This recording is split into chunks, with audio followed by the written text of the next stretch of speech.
to tonight's episode of Beyond the Raven. Tonight's guest is Alex Matsuo.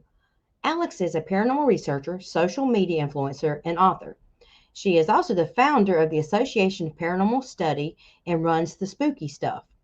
Alex was recently on Haunted Hospitals, Season 3, Episode 12, It Followed Me Home. She has also been on the Travel Channel's Most Terrifying Places in America. Alex is the host of the podcast, The Spooky Stuff. Alex has also written several books about the paranormal, including One Bed Over, A Hospital Haunting, The Brave Mortal's Guide to Ghost Hunting, The Haunting of the 10th Avenue Theater, More Than Ghost, A Guide to Working Residential Cases in the Paranormal Field, and The Haunted Actor. Her latest book, The Hamptonville Hauntings, was released in September of 2022. Alex also holds a MA in theater from San Diego State University and currently resides in Arlington, Virginia. She has been featured on KPBS, San Diego, Fox News, and the Washington Post for her various endeavors. Finally, Alex is a member of the Daughters of the American Revolution through her ancestor, Joseph Toler. So let's welcome Alex Matsuo to Beyond the Raven. Hello. Hey, Alex. How are you? I'm good. How are you? I'm doing good. So welcome to Beyond the Raven. Thank you. Thank you. Finally got you on after having to reschedule. I was so sorry, but I was so sick. It's okay. I'm glad you're feeling better. Yeah, it took a while actually, but I'm doing much better. So, Nice. But anyway, yeah, I've been so wanting to talk with you because I know you're good friends, or you said you knew Dustin, and he's a really good friend of mine. And I've always been intrigued with the Trevette Clinic. I haven't made it there yet. But first, if you could just tell us a little bit about yourself. Yeah, so my name is Alex. I am a paranormal investigator and researcher, and I've been doing this for, investigating residential cases for about 11 years now. But I've been exploring the paranormal since I was about 16 years old. So as soon as I was able to drive, I was hopping in the car and going to the local cemetery or the Whaley House. I grew up in San Diego, going around the Whaley House, seeing if I could find a ghost. And I've always had an interest in the paranormal. It seems. I had experiences when I was a kid, and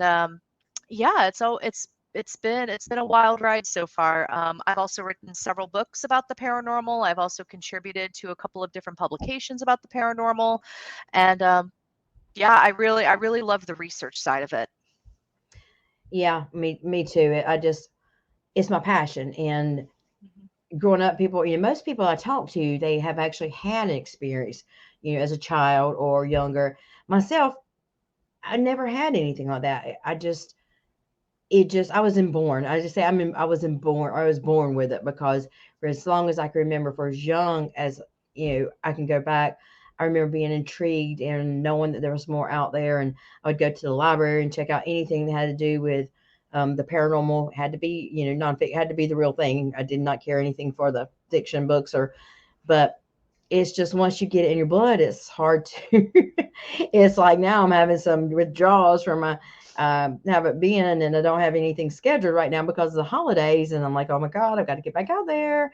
And it's just the idea of I want to learn. I want to, the research, find out what was the history behind the locations, and help people. Now, I used to do a lot of the residential locations myself, but kind of got into the small, less known locations. Yeah. Such as, Trevette has kind of come onto the scene. So what got you involved with the Trevette Clinic and making you decide to write a book about the Trevette Clinic? Yeah, so I started investigating the Trevette Clinic in 2018, but I had heard about it about 2 years prior from my friend at the Charlotte Paranormal Society. Her name is Tina McSwain. I was looking for publicly accessible locations, mainly to take my meetup group, and she's like, well, why don't you try the Trevette Clinic? And I said, oh, yeah, sure. But I didn't really follow up until 2 years later, and I emailed the owners, and we arranged for my meetup group to come to the clinic. And it's a small place. I mean, if you have more than like 5 people, it's going to be, it'll be a little tight. A lot of like, noise pollution and a lot of tainting and everything. So it's a good place if you have a small group. Um, and they do public ghost tours as well, and you get to learn the history and everything. Yeah, so considering that it was an accessible location, I feel we had a very successful first trip there. I wanted to go back as soon as I could, and yeah, it was just the start of this really beautiful relationship with this location. And not only that, but I really got to know the locals, people who have personal ties with the clinic, like their grandparents were born there, or a great uncle had his tonsils taken out there. So this was a location that's very deeply connected with its community. Um, and also, as the Trivet Clinic has grown in popularity, I started to find out that there were some embellishments of truth happening with the history of it. So, as it was growing in popularity, and more people were going, it seemed that either people were misunderstanding the history given with the tours, um, or mediums who were going in and, I guess, trying to make sense of what they were seeing, but then kind of just went way off course. I found out that a lot of the history with the clinic was starting to get very skewed and very exaggerated. And this was something that Dustin and I had talked about quite a bit too. Um, so and I decided, I was thinking about, I'm like, okay, well, what can I do to help combat that? So I submitted a couple pieces about the clinic in a couple of different publications. Troy Taylor's The Morbid Curious, the Trivet Clinic is featured over there. And then I had my website dedicated to it, and I noticed that any kind of content I made about the clinic did really well. So I'm like, okay, well, I clearly have a voice here that I can really use to voice the truth. So I decided to write the book. I had about four years of investigations to go back on, to draw from. And plus all the historical research. I had some really amazing people help me with locating like newspaper articles, connecting me with people who lived at the clinic when it was a residential house, or were related to like the nurses, and that sort of thing. And just finding out like how much the clinic means to the community and what the actual truth is behind the hauntings, and the people who are still there decades after they've passed. So really, I wrote the book to just kind of make sure that the story was out there in some sort of capacity, because I get worried with some of these more famous locations. A lot of their history is very skewed and tainted, and not necessarily true, but it's all to sell a good ghost story. I care way too much about the clinic, for that to happen to them. Mhm. So at least with the clinic, my book is there available to purchase from, while you're at the clinic, and people can learn more. And I back all of my history up with newspaper articles, genealogy, um, vital records. I mean, it's all backed up and supported. So, yeah, that's pretty much why I wrote the book. That's good because you are right. You find as time goes along, the historical facts kind of get twisted, like you said, to make a good ghost story. And then as time goes on, you're learning that that's not what happened. And I'm the one, I want the truth. I don't care if there's a demon in there. I don't care if it's a bad haunting. I don't, I just wanted to know the truth. If it's not haunted, So I think that's great. And unfortunately, I have not had a chance to read your book yet. So can you tell me what is the history? Here's the thing. I'm from North Carolina. I was born and raised in North Carolina. And, Nice. so that kind of touched home. And I've never even heard of the I don't know, is pronunciation supposed to be Trevet or Trevet? What do you call Um, both are said. it? Like when it comes to the clinic, I'll hear it be said as Trivet Clinic, Hmm. probably because it just flows off the tongue a little easier. But then when you're talking to a family member, it's Trivet, or when you talk about the person, it's Trivet. So I'll actually use them interchangeably. Okay. I just want to make Same thing sure. with Yeah, same thing with like clinic, nursery, house. Nursing home, like it's all interchangeable because the Trivet Clinic has, see, it flows off the tongue easier. That's um, fine. it has such a colorful history to it that, usually I'll just say like a universal thing, like, hey, I'll just say the clinic. But if I say house or nursing home, please know that I'm still talking about the same thing. Right. Um, Well, yeah, yeah, I want to talk to you about other stuff too, but I wanted to kind of, just because it kind of touches close to home, and I don't know that much about it. And um, I agree with you. I had heard some things that were not quite accurate that had gotten out about, the Trevette Clinic. And so, what is the history of the Trevette Clinic? Who was there? And then, what type of hauntings or, activity have you come across? yeah. So the Trivett Clinic opened in 1932 by Dr. William Trivett. Uh, there you go. See, Trivett. um, We know what you're talking about. I just want to make sure I yeah. wasn't pronouncing it incorrectly. Oh, yeah. You're good. You're good. Yeah. So it was opened in 1932. So Dr. Trivett had gone to medical school. He was the third or fourth, maybe the second, of several children. So I think about 10 children. Not all of them made it to adulthood, but 1930s, and Mm, he was the son of farmers. You had a lot of kids because kids could help on the farm. Um, yes. and yeah, so he had gone medical school. He was up north, and he had gotten married to his wife Gwendolyn in North Carolina as well. She was from, I think, the next county or over. um, but yeah, so his parents were aging and getting towards the end of of their lives. So he and his wife moved back to Hamptonville, so that he could be close by. And he bought, a lot of property, built a beautiful house there, which is still behind the Trivett Clinic, and basically built the clinic. And yeah, so it opened in 1932. It was really meant to be, because the nearest hospital was like Statesville, which in the 1930s, what's a 30-minute drive was probably more like a 45-minute to an hour commute in the 1930s, because cars were different back then. Hmm. So this was a clinic where babies were born, people could get their tonsils taken out. Dr. Trivett's brother ran his dental practice in the basement. There was also some rooms for like mental health evaluation, but we're talking 1930s mental health. So Hmm. maybe not super stellar. There is some rumors that there were mental health patients chained to the wall at the Trivett Clinic. I haven't found anything to ever support that. But it comes up, and I haven't necessarily discounted it. I just haven't found anything that supports it.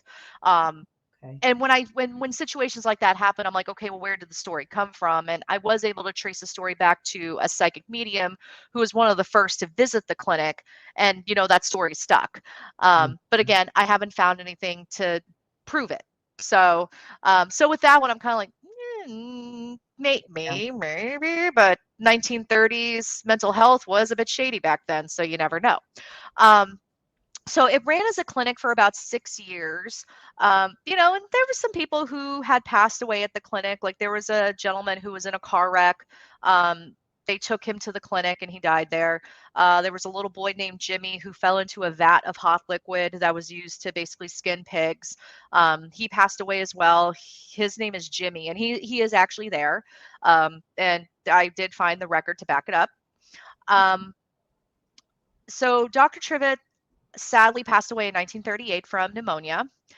He was out cleaning the gutters in the rain, and he was already very susceptible to pneumonia and other lung infections for whatever reason.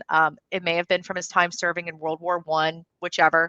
Um, so his wife tried to keep the clinic going for maybe another year or two, but it just wasn't working out. So she sold it to a man named Leo Rivers.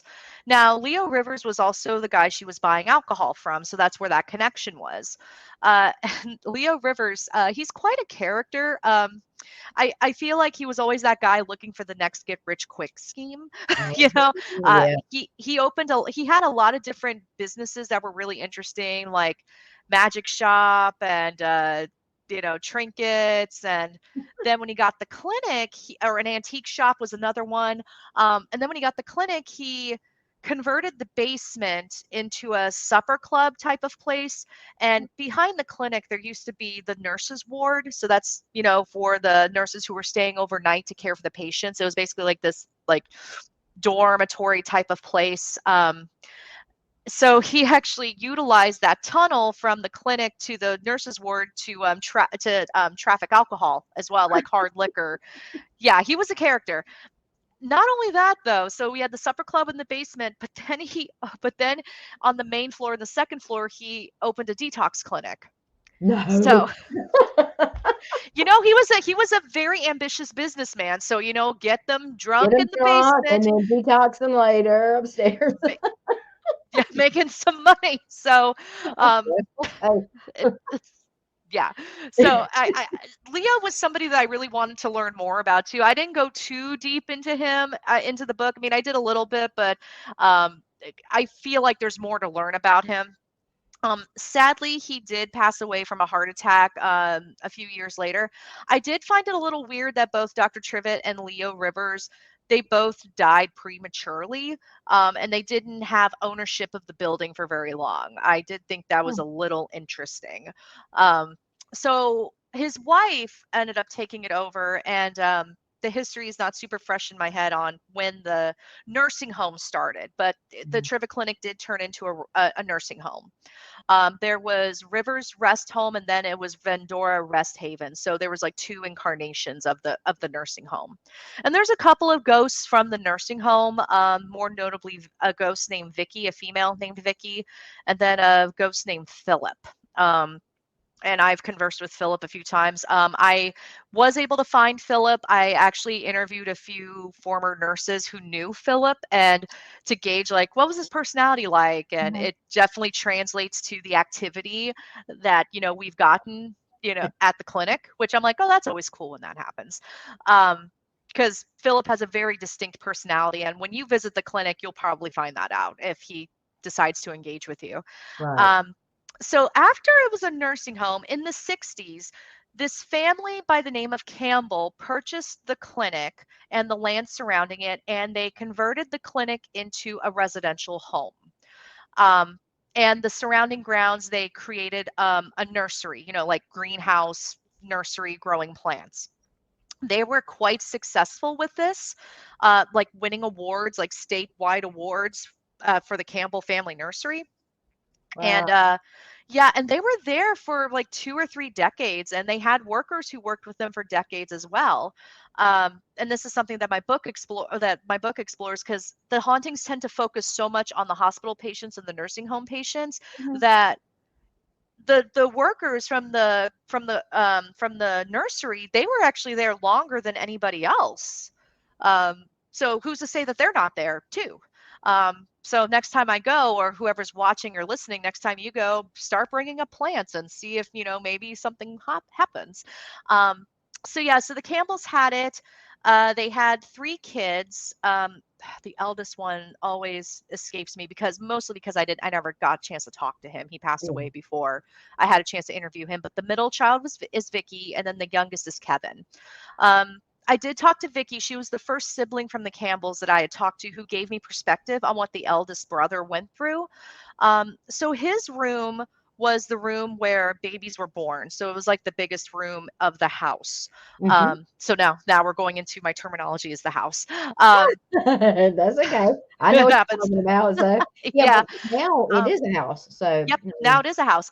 Yep, and because it was the biggest room, the family also kept the library in that room as well. mhm. So all of their books would be in there. And apparently, what would happen to the eldest was something would stack the books whenever he wasn't looking, like stack them in a single pile, like take them off the shelves and stack them up. And anytime he had friends stay the night, they would feel like something was strangling them, like they had a hand around their neck, and then they would never come back to spend the night. Hmm. Um, and unfortunately, the eldest sibling did fall into some hard times, mental health wise. Addict, what he became an addict. Oh no. So yeah, and Vicky 100% blames it on the activity in the house. Vicky did experience a few things, but not as severe as the eldest child. But then Kevin was a baby when they moved into the house. So Kevin actually spent his entire life, like his entire childhood, teenage years, early adulthood, mid adulthood, um, 20s, 30s, in the house, and he didn't experience nearly as much as the other two did, which I think is interesting. Uh-huh. Um, a couple. I mean, he did experience a few things, and Kevin was able to help me fill in some blanks with the other two siblings of like just trying to understand what was going on. Now the Campbells, the mom and dad, did end up getting a divorce, and so Mr. Campbell had to put the house up for auction um, to help settle divorce money and everything. So Right. there was a man who bought it. He was Swiss or German, but his last name is Schubach. He purchased the clinic in the 80s, 90s, 80s or 90s, and hired the current owners, Tim and Doug, to work for him. Oh. And he basically continued with the nursery business, but it wasn't nearly as successful as it was with when the Campbells were running it. So Tim and Doug ended up buying the property, and they came into possession of it in 2009. Oh. Now, one thing I did not mention, though, was when Kevin's parents were going through the basement to clean everything out to turn it into a house, they found the dentist chair, which I thought was interesting because with the supper club, like, did Leo just leave the dentist chair there? I No. don't know. But the other thing that they found was all these jars of body parts. Now, for a 1930s doctor, that's not like a big deal because, they need to know, like, what does a diseased liver look like, or what does an appendix look like when it's about to burst, that kind of thing. And so I asked, and Vicky was the one who told me about this. And I was like, okay, Vicky, what did your parents do with the jars? Just curious, like, you found all these jars, what happened to them? And she said, oh, where the stone arches in front of the clinic? So they were in the process of building an addition onto the clinic. So they had started on the stone entrance structure. And I was like, yeah, I know that. I know that arch. She's like, yeah, my parents dug a hole under that arch and they threw all the jars in there and covered them up with dirt. I'm like, oh, okay. So they're Interesting. still there? I mean, the body parts wouldn't be there probably. They probably Yeah, disintegrated. that's The interesting. jars, like the glass and the lids, probably would still be there. I'd love to get a metal detector out there and be That's like, what I was just thinking. We need to get out there and do some digging. yeah, Is exactly what I'm thinking in my mind. We need to get out there and do some digging and check that out. yeah, it's under tile now. That's the only problem. Like, there's like they added Um, stairs and tile now. Because when I found that out, I was like, is there dirt under that arch? I'm gonna go look. And then I saw the tiles. I'm like, dang it. yeah. But yeah, so Tim and Doug came into possession of it in 2009. They had a gentleman helping them with like the renovations because the Trivet Clinic building itself had been, it needed some renovating and bringing it back up to so it could be functional. And this man, his name is Dale. He had a temperature camera, like a flare camera on him. Basically looking for leaks, water, air, and Oh, yeah. everything. And he started seeing like faces and figures in the flare. And he was like, oh, that's weird. It's like, okay. And then Tim's niece, she was visiting with her parents at the clinic, and Tim's niece was playing patty cake with an invisible child. And they were like, oh, who are you playing with? And the little girl's like, oh, it's Majesty. This is Majesty. So that's where Majesty comes from. Oh, Um, yeah, so it's been I have a whole thing about Majesty, thoughts on Majesty. So that was when Tim and Doug realized, like, oh, I think we might have something here that's possibly haunted. So they contacted a few local teams. One of them was the Carolina Association of Paranormal Studies. They were one of the first teams to start investigating there. And mhm. yeah, it's been kind of this underground, like, hidden gem of haunted places in North Carolina, probably until about 2019, 2020. I think it was after the Tennessee Wraith Chasers started Mhm. going there for their events. And then Ghost Hunts USA and, all these other, groups coming in, that it's really started to surge in popularity. But yeah, I mean, the history of the clinic is fascinating. It's yeah, it's fascinating. That is, I never knew that. So that was another question I was going to say is so the new owners, was going to ask if they had activities. So obviously they did. Hmm. Um, so if it's so small, I wonder how like these big places get in. I mean, Yeah.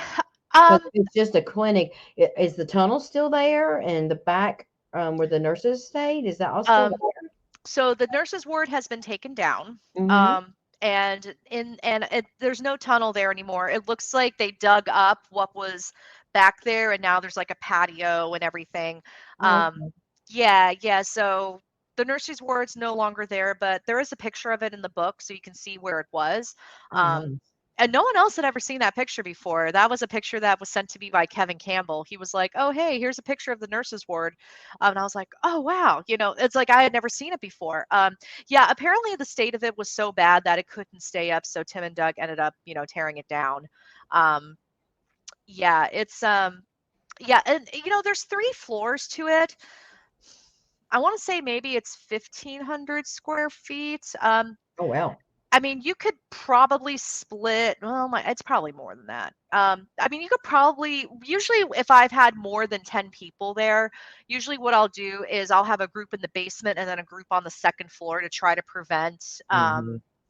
you know, noise pollution as much as possible. Obviously not whisper, but not talk at full volume if possible. Exactly. um, or have designated quiet times. I mean, there's ways to navigate around it. I know Dustin probably has some great methods because I know he does events there. Um, the basement's a great place for like talks and lectures because there's like a little mini stage in the basement, very Oh. small, probably about the size of my desk. But there's lots of seats down there. I know when they have holiday parties, they'll have them down there. When I did my book signing, I was actually on the main floor by Dr. Trivett's office. Yeah, so it's a good place for an investigation, especially event wise. It's just one of those things where it's like, well, we're probably going to get some noise pollution, but with other things like using REM pods, dowsing rods, pendulums, and everything, I mean that's still totally usable. Motion detecting equipment is still really good.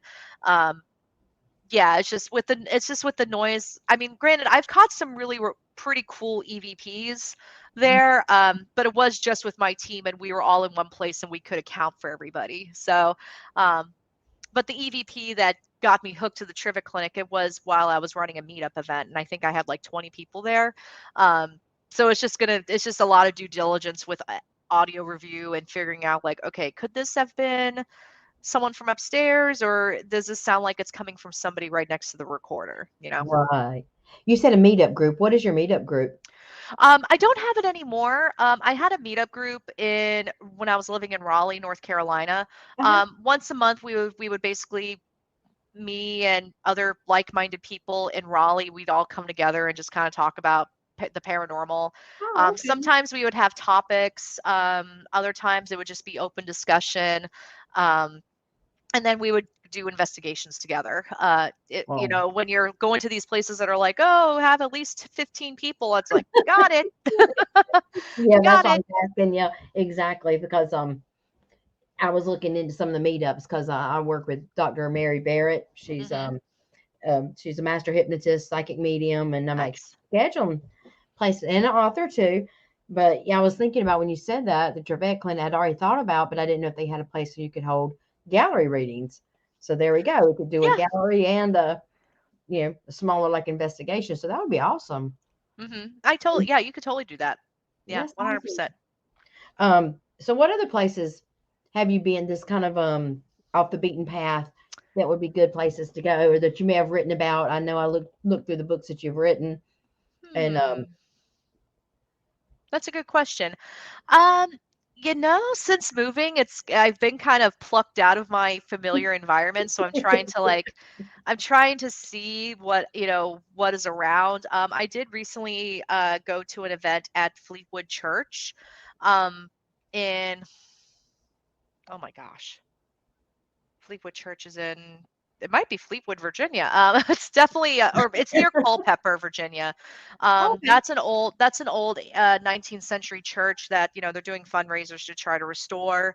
But they do have space for like lectures and talks. It's also haunted. I was there doing a group investigation, so I didn't really get a chance to investigate. Um, Right.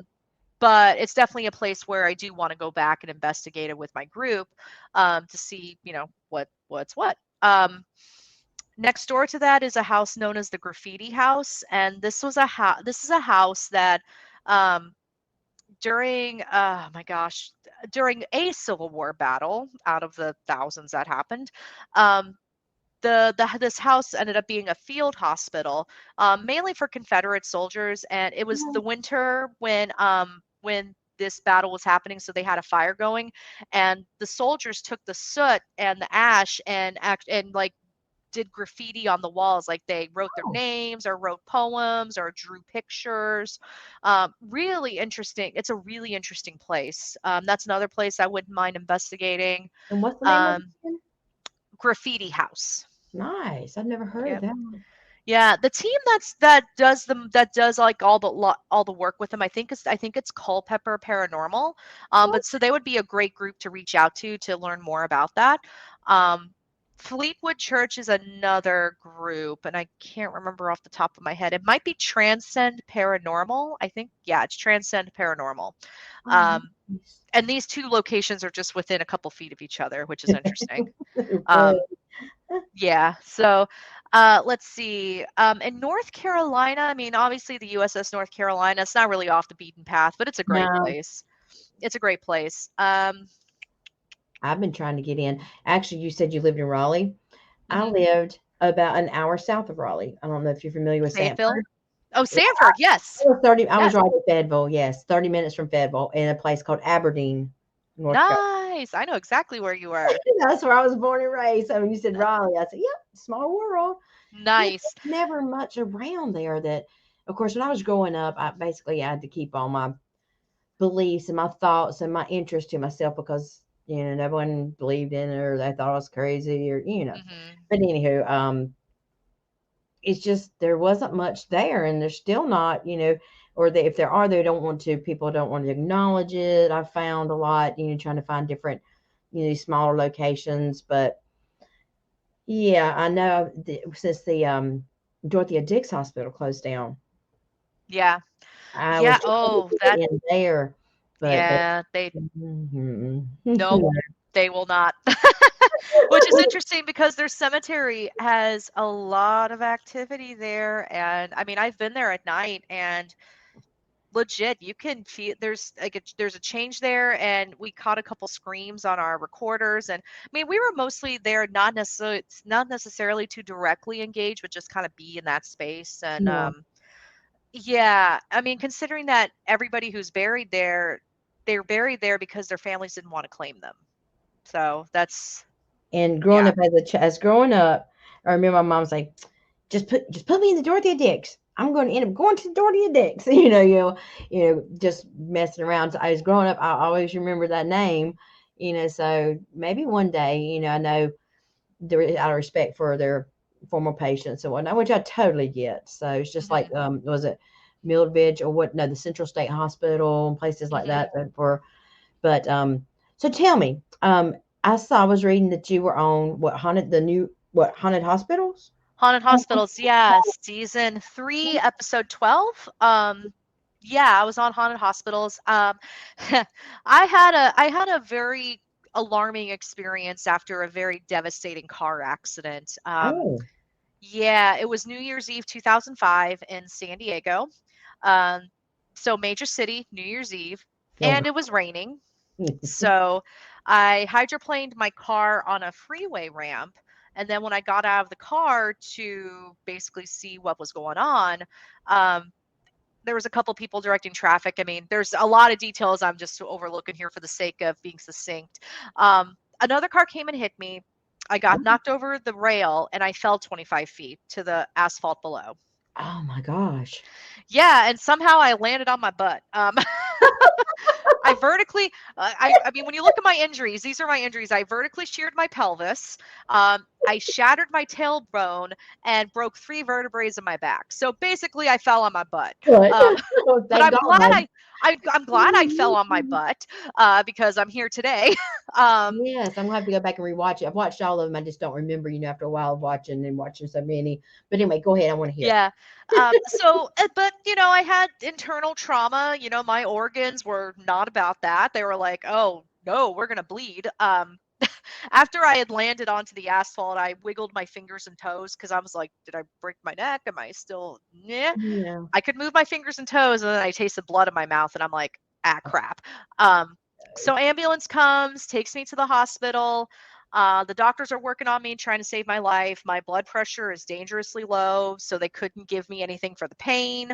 Um, Mm. they had to move me like twice for, once to get me onto the gurney to get into the ambulance, and then no, three times. No, it was twice. Then yeah, then they had to get me off the gurney into the bed, and oh my gosh, it was pain, pain. Um, so while they were working on me to essentially save my life, because it was New Year's Eve and it was raining, the trauma centers were completely packed. Like hospitals were packed, like full capacity. So I Oh, was sharing a trauma room with another person, and I looked over at him because he was screaming, and I just saw like blood on his leather clothes, blood on the floor, and he's like writhing and twitching in pain. And that's something really great that you want to see as you're on the table and they're working on you. mhm. um, one of the nurses saw that I was looking at him, and so she brought this like frosted divider that was like plexiglass to like so I wouldn't like look at him, but it didn't help. I just saw red. um, and I don't know if it was the pain or what happened, but I had what I believe to be an out of body experience. Not necessarily a near death experience because I didn't have like seeing a light or a tunnel, or I Mhm. didn't have any of that stereotypical like near death experience visions or anything, but I was floating above my body. And then I was standing in front of my body watching the doctors work on me, and I could walk around. I walked out into the lobby and I could see my mom and my friends. Basically, my mom just called all my friends and said, "Hey, you need to come to the hospital." Because at that point, she didn't know if I was going to survive. So all my friends were there, and part of me was like, "Well, maybe this is me dying because I'm seeing everybody that loves me in this hospital." But then I'm back into the hospital room and I'm watching the doctors work on me, and I look over and I see a guy standing at the foot of the bed next to me. He's also wearing leather like the guy that was laying down. He turns his head to look at me and I look at him, and then that next moment it literally felt like I was going down a roller coaster and I was back. Like I woke up. There was a guy named Joe Apple. I'll never forget his name. He was cleaning the blood off my face. Because Wow. I did have a little bit of a head injury. I still have a dent in my skull from from the thing. Um, Right. yeah. And yeah, and he was basically cleaning the blood off my face, and that was that. Um, I had to get an MRI and a CAT scan and everything to make sure that I was out of the woods of possibly dying. Mhm. Um, and even like the first night that they put me in my hospital room after they admitted me, I started seeing shadows, and I even saw the guy in the leather jacket. That's what I ended up calling him.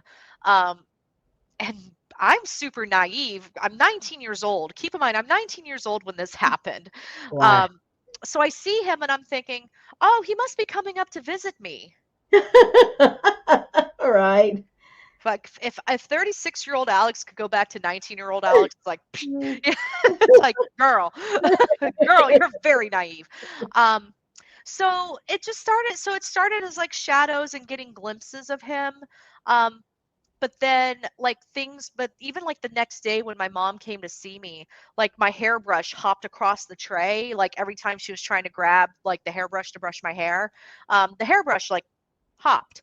Um, and then like there would be this weird gust of wind that would just come through my hospital room and knock down all of like my flowers and get well cards. Wow. Yeah, so essentially from that experience, I when I started to see this guy more vividly, and I saw him at the most vivid was actually during my surgery to repair my hip. Usually with anesthesia, it's that like it's just lights out. You don't That's what I it's thought. Yeah. it's like a long blink, right? I mean, I've been under anesthesia several times and it's always like a long blink, you know? But in this case, I didn't have a conversation with him because he was yelling at me, but I saw him and he's like, "Why you, not me?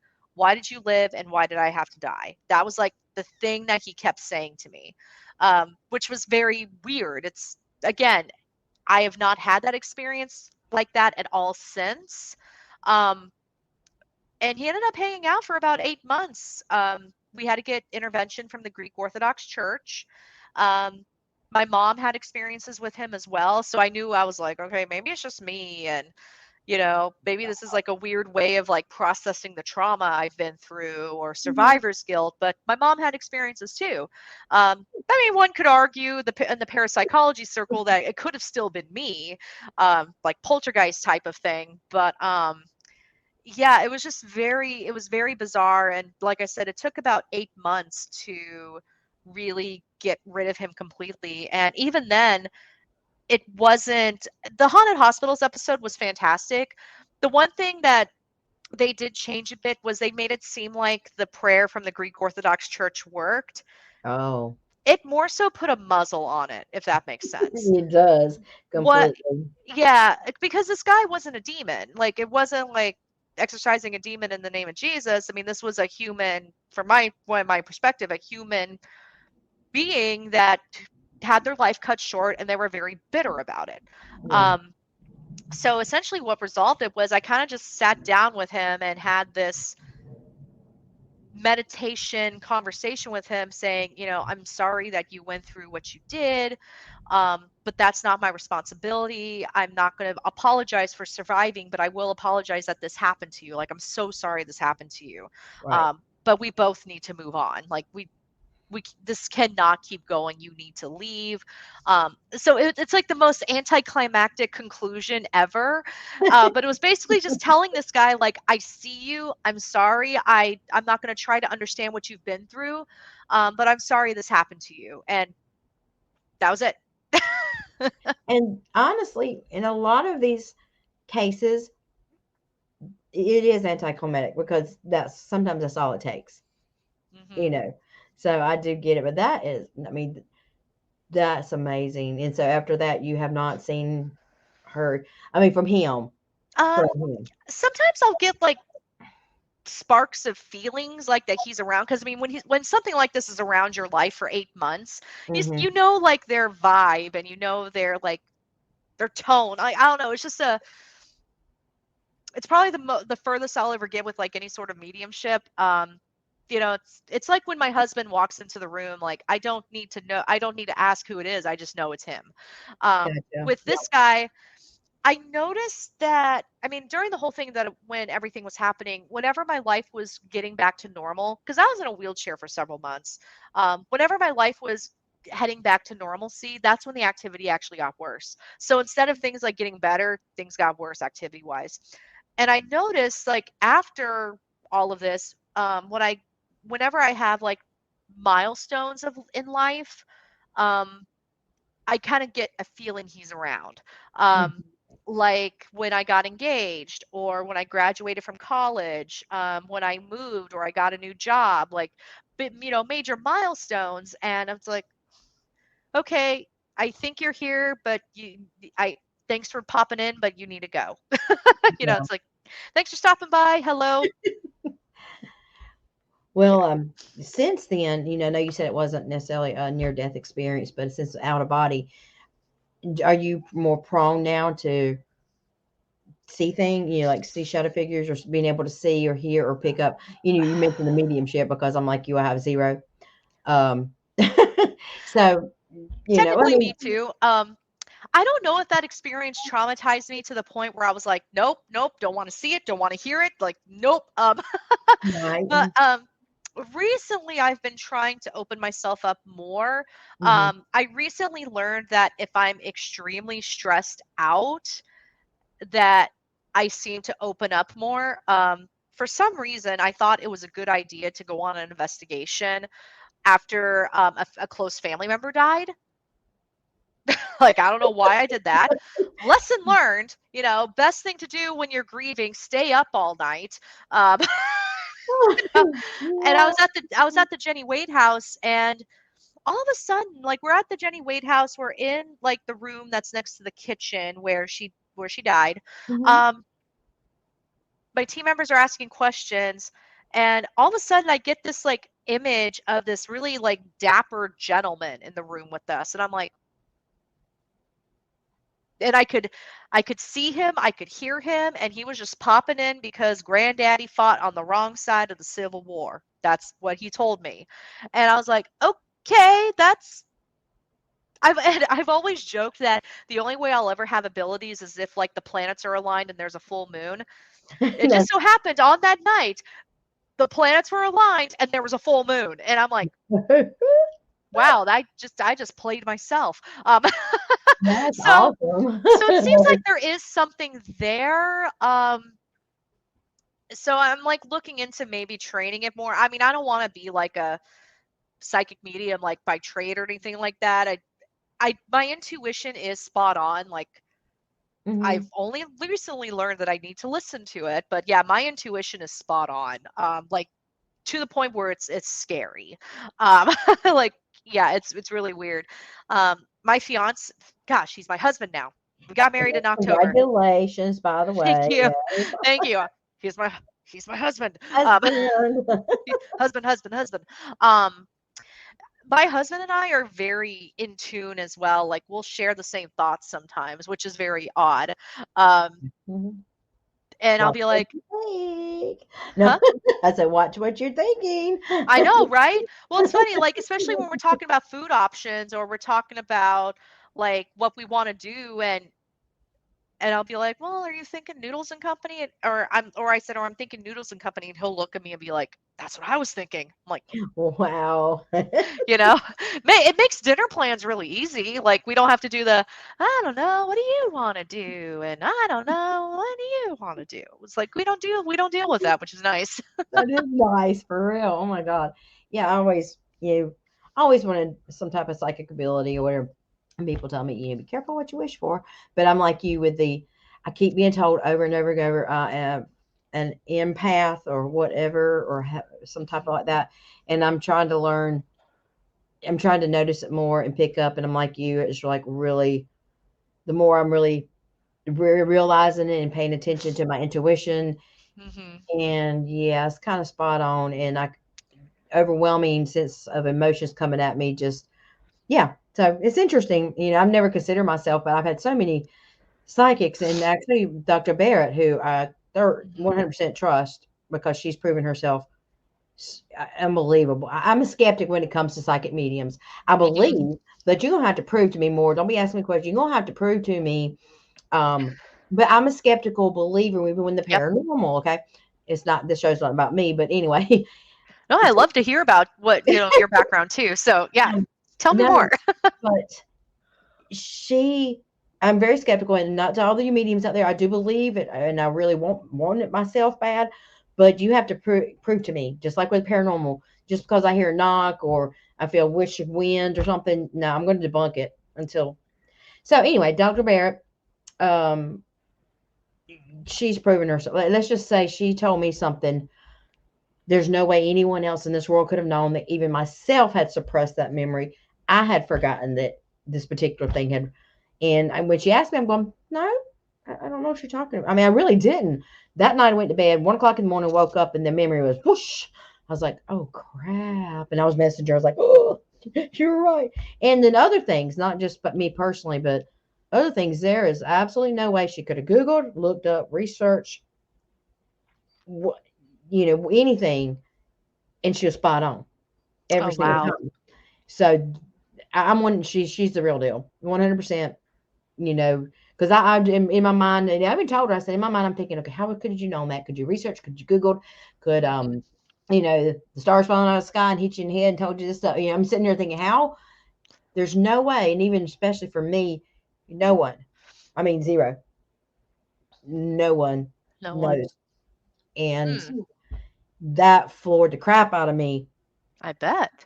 And she detailed, it's just like, and I had forgotten because I told her, no, no, no. I was literally going, no, no, that's no. And that night, it just literally come back. It's like one of those suppressed memories that come back, and you're like, oh crap. That's But always fun. so that's when I decided to work with her. Hmm. She asked me to be her personal manager and whatnot because I believe in her. Because if I didn't believe in her, what will happen. And we got really sidetracked. I forgot what I was talking Oh, you're about. fine. You're fine. Well, we were talking about like abilities. Yeah. Yeah. So I mean, for me, because I too am a very much a skeptical believer. I listen for cold reading all the time. Like if you look at me and tell me, "Oh, I see an older woman near you," it's like, yeah, okay, which one? It's like I'm in my mid 30s. There probably would be the presence of an older woman around me. Like, um, the one psychic medium, well, there's been a few that I've met that I'm like, okay, you might be legit, but there was one, like literally one that, and this was before I had any sort of a public presence. I didn't really have a big social media presence at all, like really, I nothing. And this was a medium who I was interviewing to join my team, and she ended up joining because of this. So she went on an investigation with us. Just that was kind of like her test type of thing. Mm-hmm. And she looks at my team member and she's like, "You have a trinket box in your pocket that belonged to one of your classmates in school who died prematurely." And if my friend just starts crying, and I'm like, "Okay, so she's right." And then she kept looking at me funny the entire evening. And it wasn't until we were driving home and she's like, "You know, I've been trying to read you because I gave her permission. I've been trying to read you and I'm really confused." And I'm like, "Why are you confused?" She's like, "There is an older Japanese man around you wearing a Hawaiian shirt and aviators." And I'm like, "Really?" She's like, "Yeah, I think I see a family resemblance, but are you part Japanese?" And I'm like, "Yeah, you are picking up on my grandpa.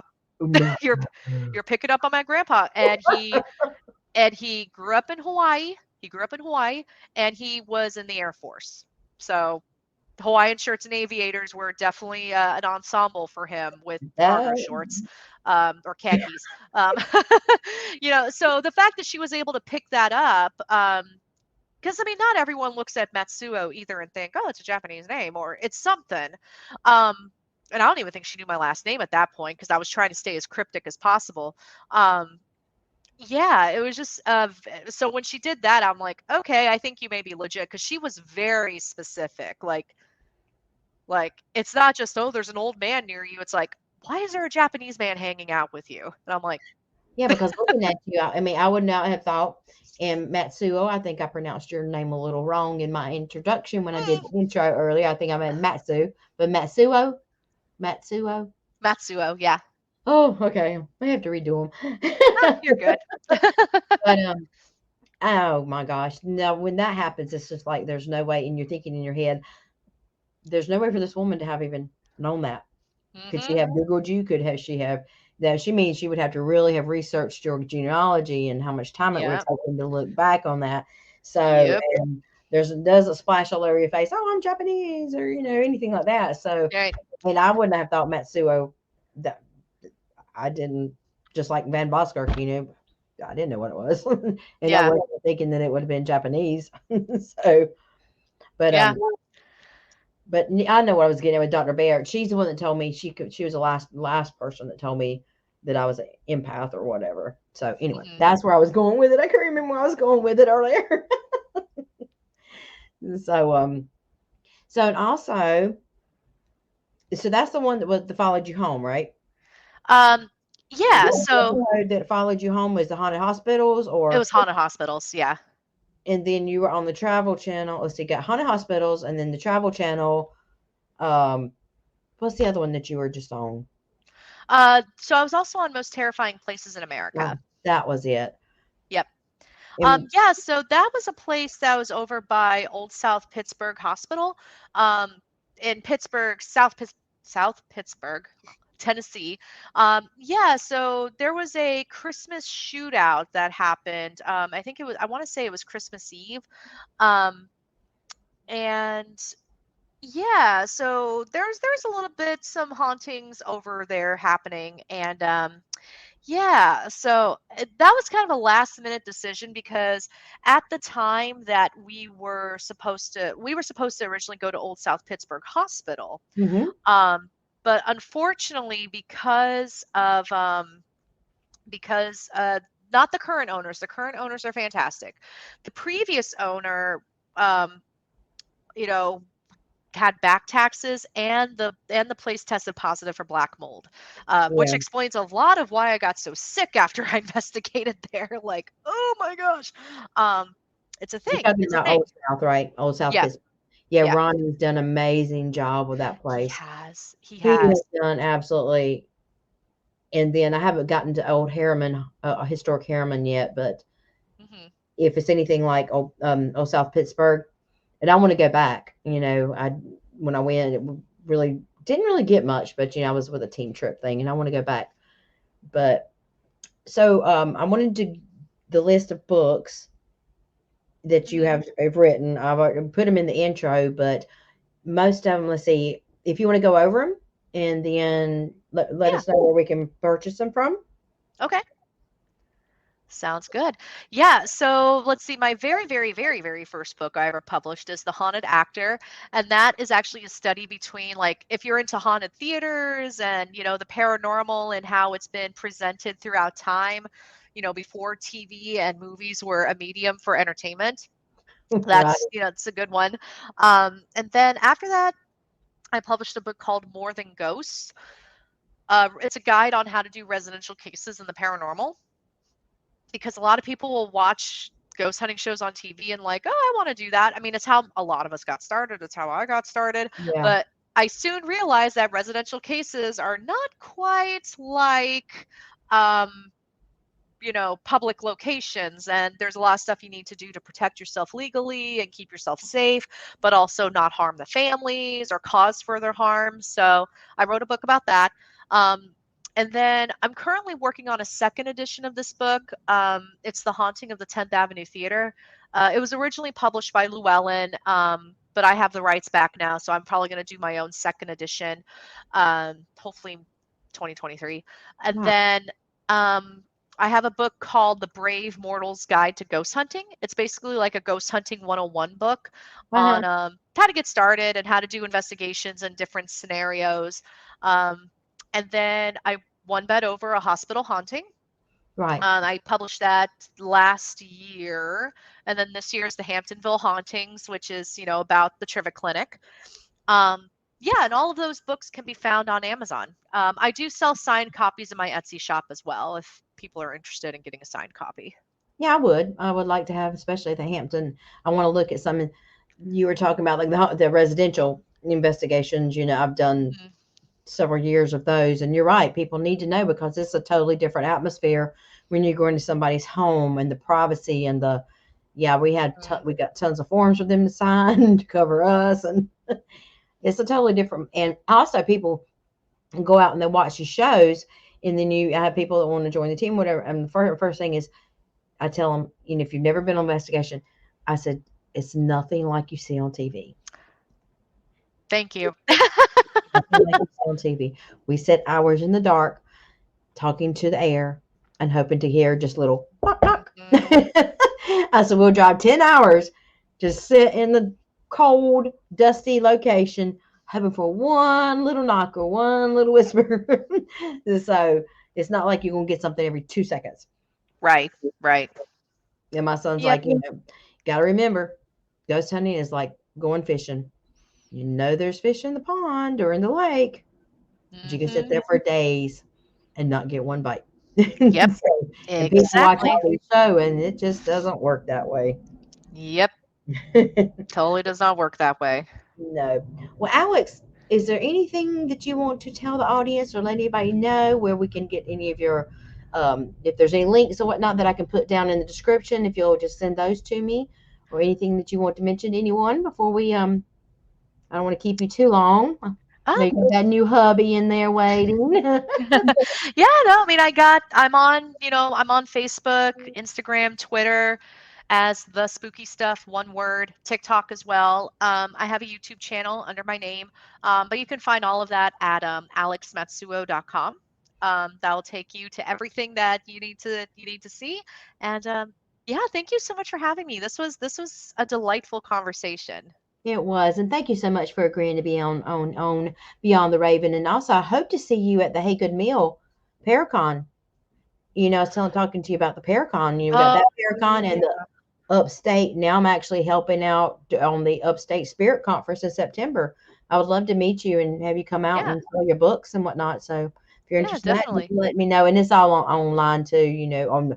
we got Facebook pages and whatnot. So, but thank you so much for being on here tonight. It was so good to finally get to meet you. Oh, you too. I'm really glad that we finally connected. I know, me too. But you have a good night. You Thank you so too. much again. Thank you. All right, bye, Alex. Bye. Thank you for watching this week's episode of Beyond the Raven. Don't forget to join us next week as we have a special guest, Mr. Barnaby Jones of CAPS. So until then, don't forget to like, subscribe, and share. Thank you. Have a good night.